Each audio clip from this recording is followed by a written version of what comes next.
Our planet is huge and is a host to many societies with rich histories and different experiences that shape centuries worth of cultural significance.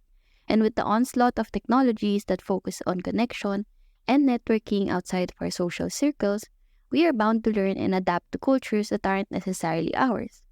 As we move into a predominantly global society, the clashing of different cultures is inevitable. The internet, as big as it is compared to traditional media, opens up an even more sizable platform for other cultures to be highlighted and consumed by those that don't practice it, giving more opportunities for diversity and inclusiveness to flourish. However, this is only achieved if we become more considerate and responsible as we navigate this cultural exchange on a global scale. There are a few small things that wouldn't hurt if we practice, being mindful of your words and actions, especially if it's a culture we're unfamiliar with. Sometimes it's as quick as looking up the do's and don'ts. Read the room if you can. There will be times that you won't have the time to do your research, but it's only good to be observant and respectful when you're not fully equipped. With that said, as multimedia practitioners and with media being a tool to highlight these cultures, a little more effort is necessary.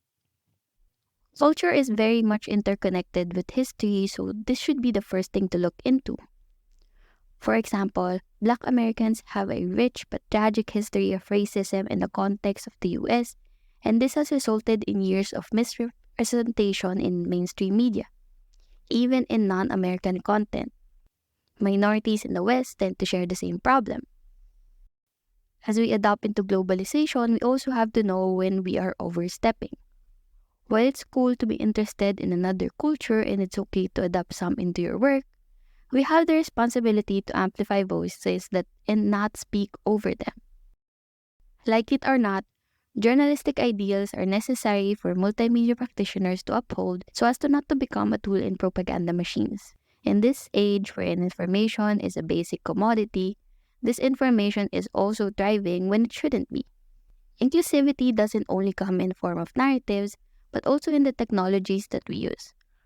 While Google Translate isn't perfect and doesn't necessarily get the nuances of culture, it opens up doors for those that are trying to understand or have limited access in trying to learn a new language.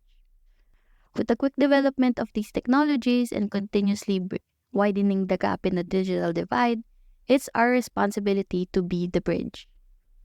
It seems complicated, but it comes down to the one thing: do your part. Cultural sensitivity is very nuanced, and doing the proper research would be the right thing to do for everybody, but especially multimedia practitioners.